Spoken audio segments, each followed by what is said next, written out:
Ignition running. Liftoff. We have a liftoff. Good evening. I am live from Nashville. I'm broadcasting from the Southern Baptist headquarters, this Presbyterian infiltrated.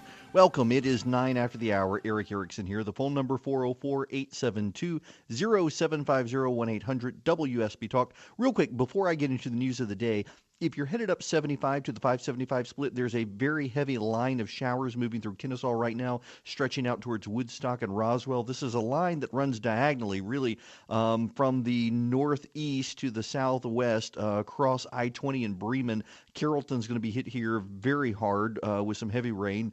In the next 15-20 minutes, Douglasville, Austell, Smyrna, you are all in the path of this storm that's about to come through. But beyond that radar, it's just this one band coming through is going to be clear. South side of the city, get down just south of Griffin, and you're also going to hit rain. But there really isn't a whole lot left. There's more northwest of us coming through. Now, we need to get into the impact of the tax bill on Georgians and everyone else nationwide. It is a pretty substantial, dour picture I have to paint for you this afternoon as Republicans rally at the White House over this bill.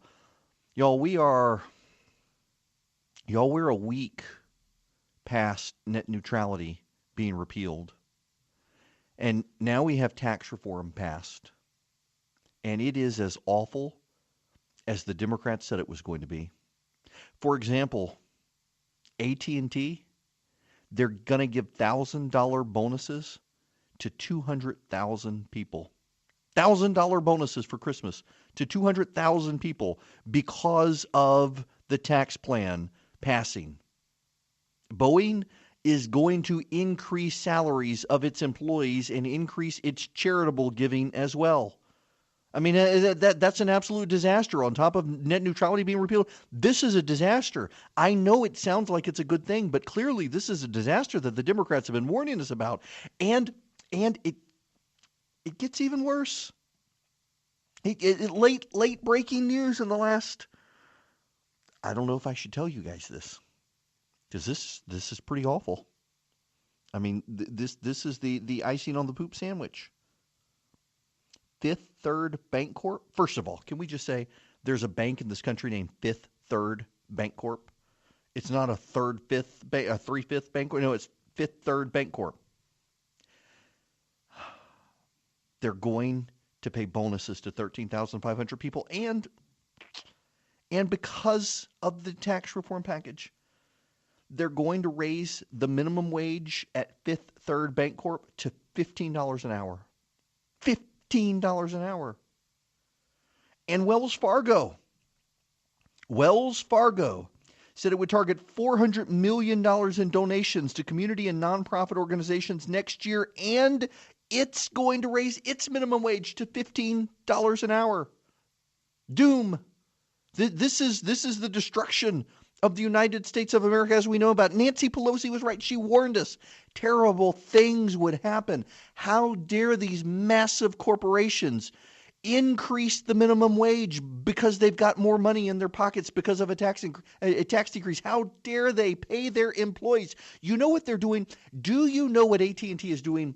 AT&T, by giving its employees bonuses and increasing salaries, they're creating a new class of rich people in this country.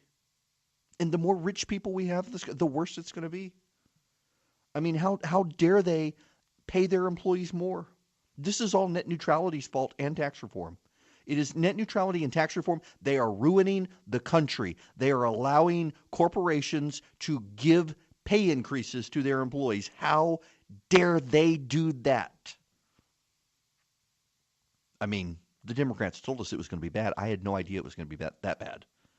I mean, this is like Hollywood disaster proportions that many of you, 80% of you will see a significant tax. According to the New York Times, people, it is the New York Times saying this today. Only 5% of Americans will get a tax increase. 80% of Americans will get a significant decrease. And the other 15%, they'll get some decrease. Only 5% will see an increase. This is Donald Trump's America. It is exactly what we were told to expect by the Democrats. Y'all, I realize I'm being facetious here and a bit of humor, but this is what the Democrats have been complaining about for the year. They've been saying that the Republicans would only be helping the rich. No one else would benefit from this tax reduction plan. They have completely misrepresented it and distorted it. This afternoon, you had liberals attacking Tim Scott as an Uncle Tom by being the only black man at the White House, given that he had helped usher through the tax reform plan. They have lost their minds on tax reform. Let me again give you the numbers, and these are not from conservative think tanks. These are from the New York Times. 8 in 10 Americans will receive a significant tax deduction.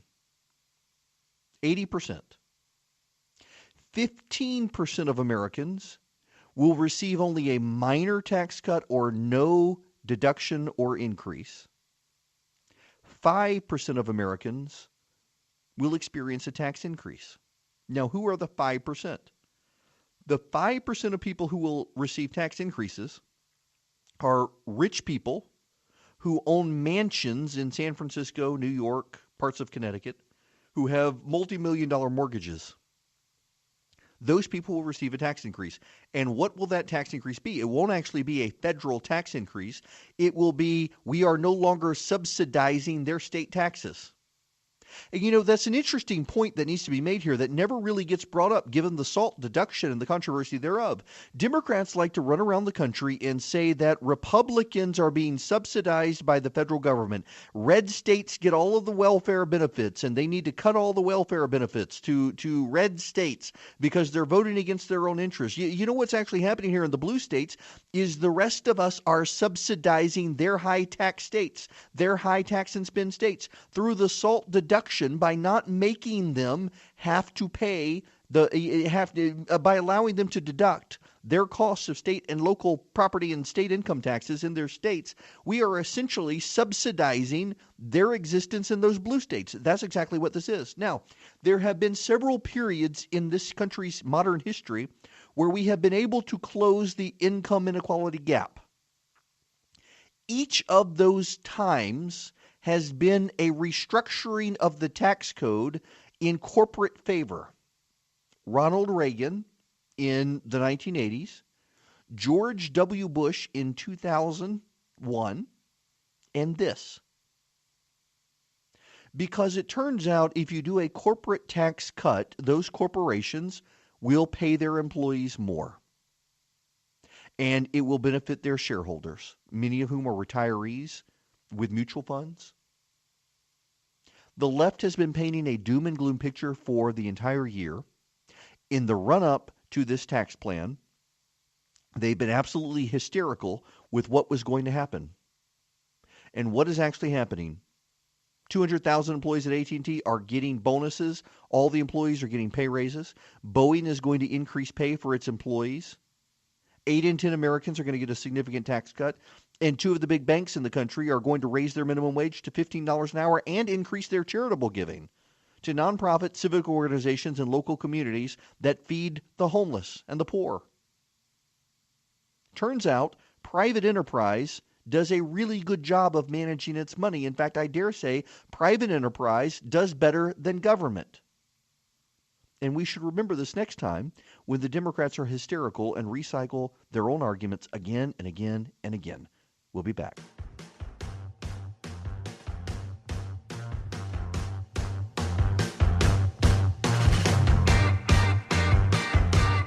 It's 25 after the hour. I'm Erick Erickson. This is WSB. Don't forget, you can go to theresurgent.com. You can get the daily podcast by texting the word show to 444-999. And I hope you will text the word show to 444-999 because I will be releasing the Christmas podcast. And for those of you traveling over the weekend, missing it on WSB, I hope you'll give the opportunity to listen. We'll be playing a number of local Georgia groups. Georgia churches have submitted some music. Excited to play these various groups as part of the Christmas program. The Atlanta Journal-Constitution ran an article online earlier today that really made me angry. And it's not the AJC that made me angry. It is The FDA. Y'all, the FDA does not want us to eat cookie dough, raw cookie dough. If you eat cookie dough, they say, buy it at the store, buy the stuff from the store because you may get E. coli from raw flour. And you get E. coli from raw flour. It's bad news. You're thinking salmonella in the eggs, but you got to think about the E. coli. Every time we try to have fun in the holiday season, they try to make it more difficult for us. I will not eat raw flour, or rather raw dough. I mean, one of the great joys in life is cookie dough and cake batter. We can't forget the cake batter. When I make the pound cake for the kids that has the almond flavoring in it and the egg whites, the sour cream pound cake, and you beat in the egg whites and you get it super fluffy and it is some great tasting dough. My kids would rather eat the dough than eat the actual baked item. And I totally agree with them. But the FDA, that they're warning you, nanny status, you might get E. coli. Look, I get it. We're going to die sometime, aren't we? Might as well die blissfully eating raw cookie dough. I mean, that's my thinking, particularly with chocolate chips, milk chocolate too. Listen, I realize that dark chocolate is heart healthy, and a bunch of people who don't drink wine, Baptists, decided that they will go for the chocolate because they're not going for the wine, Baptists. And I get it, but I'm just not down with dark chocolate. I mean, there's some dark chocolate that is totally okay. But I'm more the milk chocolate guy because I actually want chocolate to be sweet and delicious as opposed to just heart healthy. Nobody wants to eat healthy stuff. That's part of my problem. I realize that I'm a sizable fella because I just have a hard time giving up the pizza beer diet. But come on, eat the milk chocolate, people, in the raw cookie dough. It won't kill you, supposedly, but don't listen to me.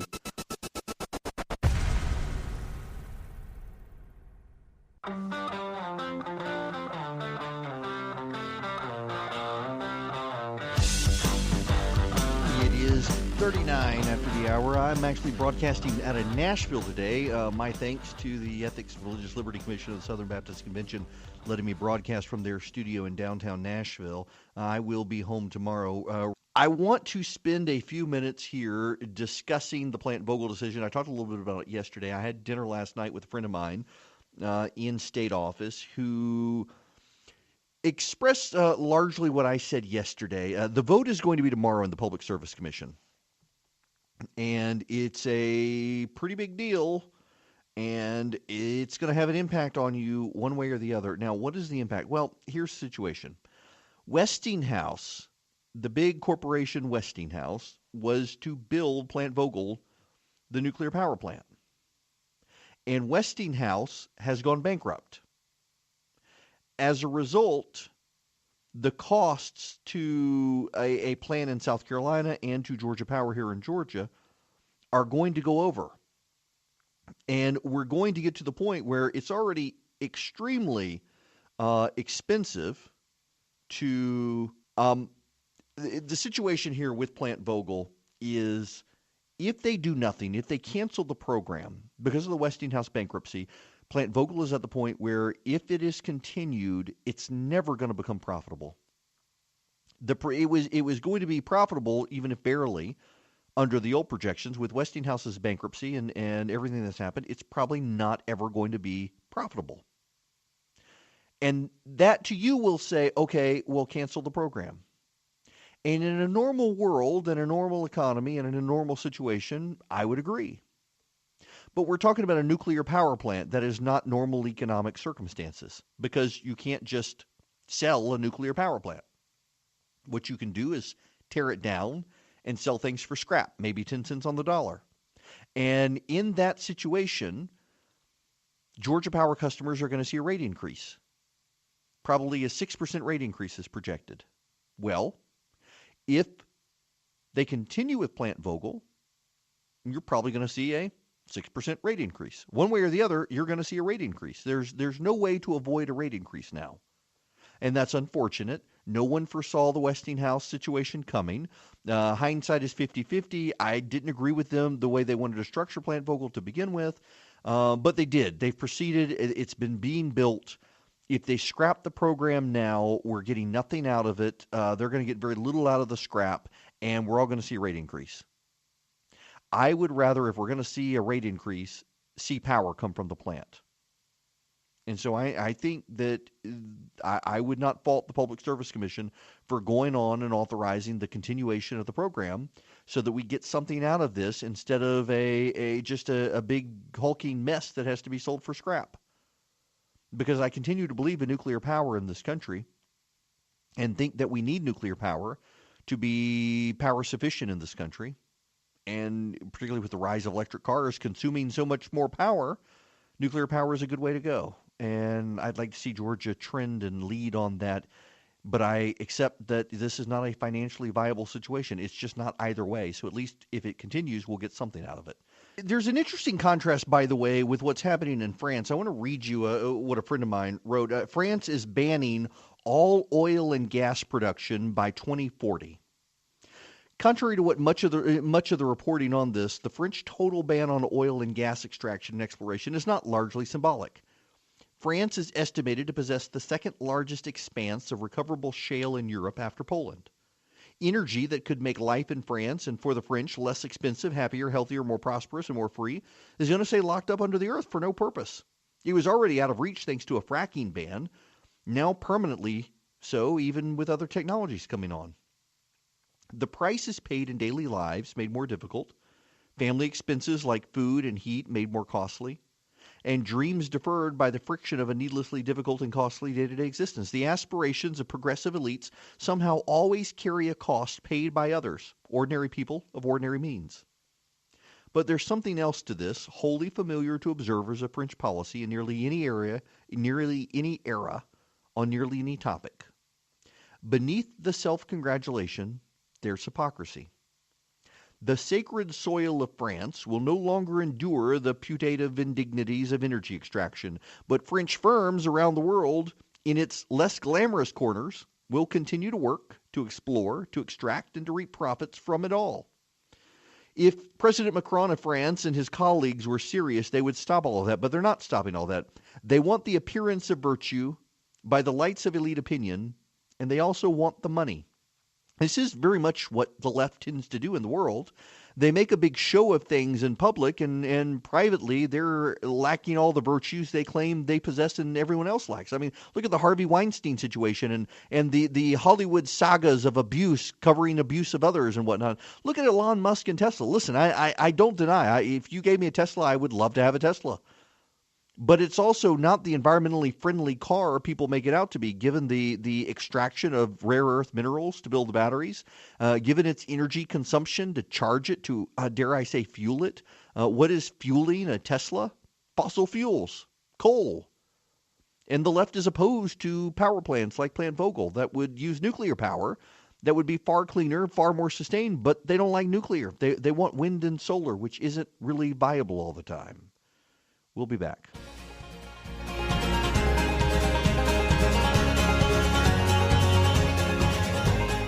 I didn't intend to stick with Plant Vogtle, but I am just seeing on the AJC, senators are beginning to lay the groundwork to aid Plant Vogtle before the regulators meet tomorrow to decide its fate. Leaders of the Tax Writing Finance Committee unveiled legislation that would guarantee the project roughly $800 million in federal tax credits, money Vogel's operators have been counting on for their balance sheets. Johnny Isaacson thinks this is going to get passed. If it does, they will be financially viable if the PSC continues them. And so I would suspect that Congress making such a big deal about this, the PSC probably will continue the project, which will not be a bad thing for Vogtle. When we come back, we got to get more into this Obama-Hezbollah story.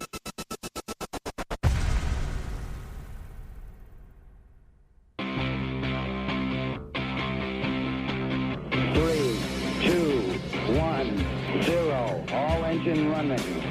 Liftoff. We have a liftoff. It is 10 after the hour, 6:10 in Atlanta, 5:10 where I am in Nashville. Welcome. The Obama story about Hezbollah and whatnot continues to gain traction, and members of the media covering it. It's very interesting today to see Ben Rhodes of creative writing degree fame, who was Barack Obama's national security team's communications director. He is screaming foul, saying that this Politico story is made up, it's lies, it's fake news. Really, really funny, is it not, to watch Obama team members who have been defending the American media against Donald Trump suddenly attacking the American media like Donald Trump. I mean, they were perfectly happy when the media was turning their attention towards Donald Trump, but they've got to defend the precious. And the precious legacy is being attacked now. His foreign policy, I have said, if you are a listener of this radio program since I started in 2011, you have heard me routinely say that one day there will be a reckoning for Barack Obama's foreign policy. And it seems like it's beginning to happen. And now they're screaming, trying to call it fake news. And what's so interesting about this, I think, is there aren't a lot of liberals stepping up to defend him. I want to read an excerpt from you, or from this Politico thing. This was, it looks like October of 2010. That October, one of the bad guys, Asher, helped uncover, or no, one of the good guys, rather, Asher, helped uncover a plot by two Iranian agents and a Texas-based Iranian American to hire Mexican cartel gunmen to assassinate Saudi Arabia's U.S. ambassador in a crowded Washington cafe. A month later, prosecutors indicted Juma, accusing him of working with Mexico's Zetas cartel and Colombian and Venezuelan suppliers to smuggle 85 tons of cocaine into the U.S. and laundering $850 million in drug proceeds. Agents discovered an entire Quds Force network, that's a terrorist network in the United States, laundering money, moving drugs, and illegally smuggling Bell helicopters, night vision goggles, and other items for Iran. By the end of 2012, senior officials at the Justice Department's National Security and Criminal Divisions and at the State Department and National Security Council had shut down, derailed, or delayed numerous other Hezbollah-related cases with little or no explanation. They shut them down. Do you see what was happening here? The Obama administration was desperate for a deal with Iran for legacy-building purposes. And so they had to shut down a successful operation that was shutting down drugs being infiltrated into the United States to prop up a terrorist organization. So here's the situation with the Obama administration. They were desperate for a deal with Iran. It was a legacy-building exercise. They didn't need the deal, but they wanted the deal to secure Barack Obama's place in history beyond Obamacare. See, he had a big domestic policy win, but they couldn't settle for that. They had to also have a big international win. He couldn't get a climate change treaty through Congress, so that wouldn't work, so he had to do something. So he decided he would do a deal with Iran. Remember, Barack Obama decided that the world order created after World War II was created by a bunch of colonialist white guys. And so as a result, he wanted to upend that new world order to something different. And he was willing to work with our enemies and prove that our enemies really weren't the bad guys we thought they were. We needed to be more open-minded. Iran being first and foremost among them. He wanted, he said, to stop Iran from getting nuclear weapons at the time. Remember, it was all about stopping Iran's nuclear program. And now it wasn't about stopping his program. Now they're revising it and saying, well, it was just about stopping it for a decade. By the way, British and American intelligence has confirmed that North Korea has been using Iranian missile technology to build its nuclear weapons. So it's not that Iran has stopped its nuclear program, it's that they've out-exported their nuclear program to North Korea. Outsourced, that's the word I was thinking of. And in the meanwhile, Hezbollah was, I read this again, laundering money in the United States, moving drugs, and illegally smuggling Bell helicopters, night vision goggles, and other items for Iran. And the Obama administration shut down the investigation and operation that was targeting Hezbollah because they didn't want to upset their deal-making with Iran. I will say again, and this makes a lot of people mad when I say it, and I get lots of hate mail and hate tweets. But I do not think that we have fully yet been put in a position where we can calculate the number of people worldwide who will die because of Barack Obama's failures on the foreign policy front. They can say "but Trump" all they want. But Trump did not coddle North Koreans, turn a blind eye to Hezbollah, and try to get a deal with Iran that still lets them get nuclear weapons. We'll be back.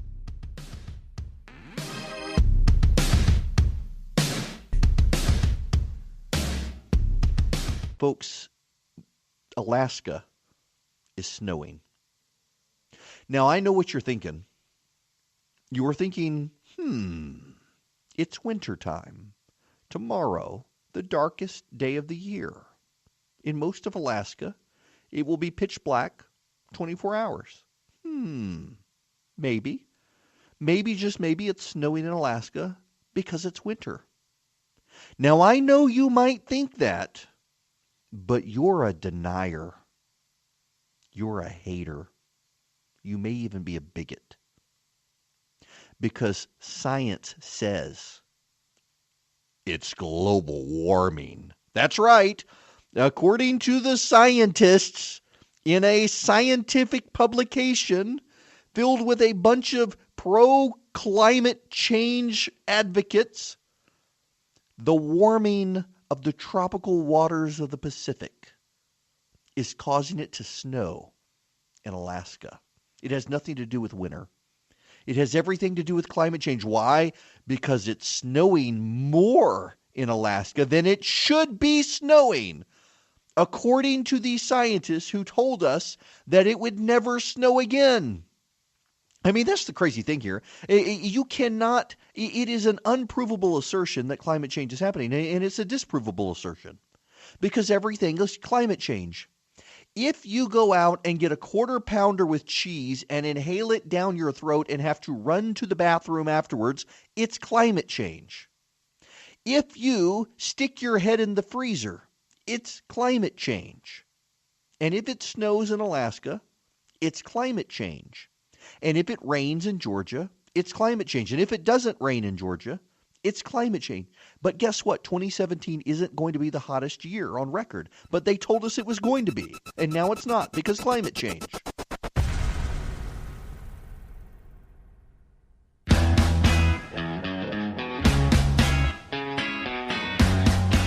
It's 39 after the hour. Erick Erickson here. Rain in the area. It's starting to clear out on the west side for now. More coming down out of Tennessee, where I am in Nashville. I was going to drive home after the show, but the rain in the mountains and fog is so bad. I'm just staying up here tonight, and we'll drive back first thing in the morning. You keep hearing rumors about 20 to 30 members of Congress who are going to be accused of sexual harassment, sexual assault, whatnot. I should say 20 to 30 members and staffers combined. The rumor's been circulating now for several weeks. No one's come forward. My understanding is that reporters are digging into it. They're trying to be very, very careful. They're trying to get the documentation.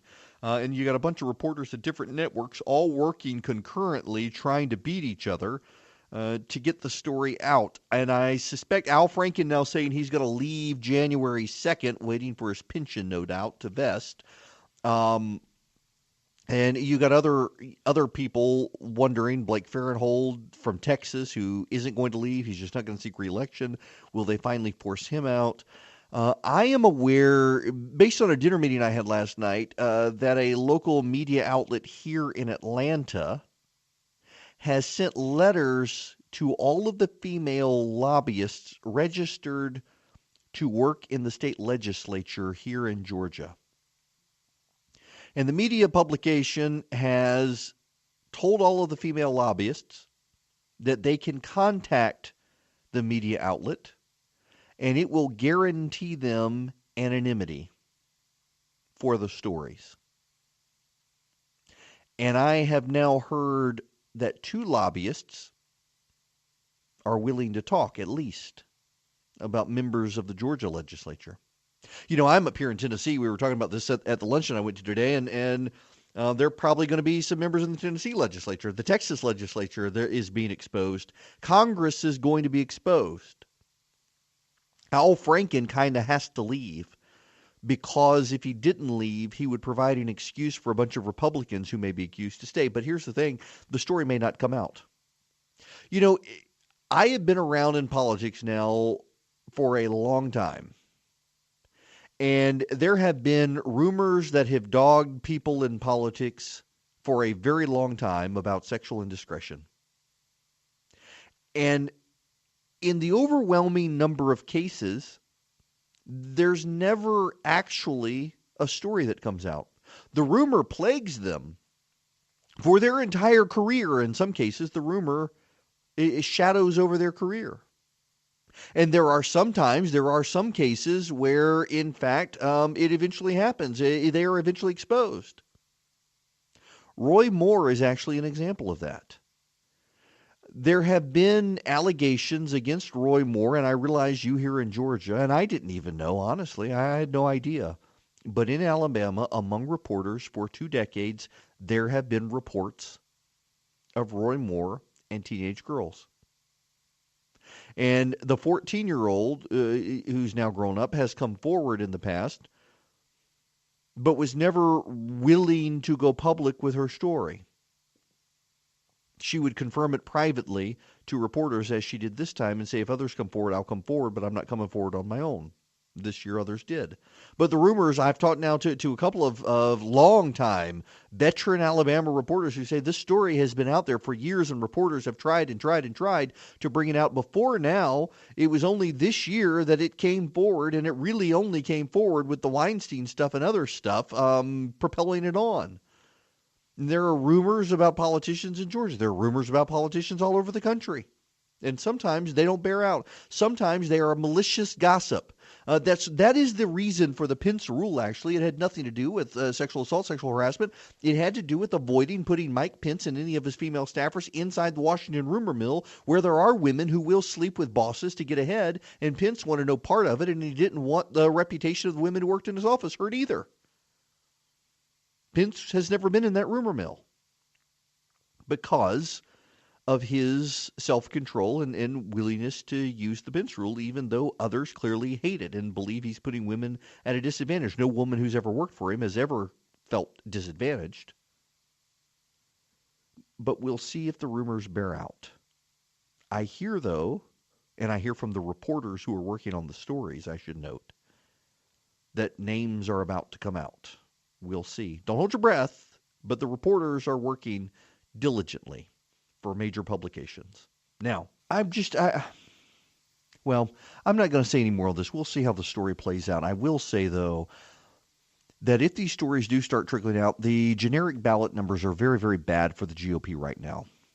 When Republicans, let me just give you historic perspective here. In 1994, Republicans got to 10% on the generic ballot. And keep in mind, the generic ballot of registered voters tends to lean Democrat. And when Republicans got to 10% on the generic ballot, Democrats knew they were in trouble in 1994. They never expected it would be as bad trouble as it was, but that was a year you had a huge flip over of Democrats deciding they're finally going to start voting for Republicans at the state level. And it really began wiping out the Democratic Party in the South and the Midwest for a while. And it was 10% on the generic ballot. In 2010, the Republicans wound up being at 7% on the generic ballot, and they were able to pick up the House, not the Senate, but the House. 4 years later, in 2014, the Republicans in the generic ballot were again about 10%, and they were able to pick up the House and the Senate. Now, go back to 2006. The Democrats got to 11% in the generic ballot. They took back the House and the Senate. The average of the generic ballot right now is 15% for the Democrats. A poll today has them at 18%. Those are horrific numbers for the GOP, not just at the federal level, but the state and local level, in the same way that 7 and 10% were for the Republicans, or for the Democrats with the GOP. Remember, in 2010, the GOP didn't just take back the House with 10% up on the generic ballot. They took back state legislatures. They took back gubernatorial races. I mean, the Republicans are further ahead now than any time since the 1920s nationwide. The Democratic losses under Barack Obama were as bad as they were in the late 1800s. And it looks like we're building that way for the GOP. And the GOP is not going to have a good year next year. And if these sexual assault, sexual harassment allegations come out, it's going to be worse. But, there is hope. There are mitigating factors. And first and chief among the mitigating factors is tax reform. There is new news out this evening as I'm talking here. Comcast is another company that is coming out this evening saying it is going to give big bonuses to all of its employees because of the tax bill. They're not giving them to executives. They're giving them to the lower level employees in the company. The non-executive suite employees are all going to be getting big bonuses once the tax plan is passed. That is another company in this country doing that. All of this money going into pockets of those who ultimately are consumers is going to help. We'll be back.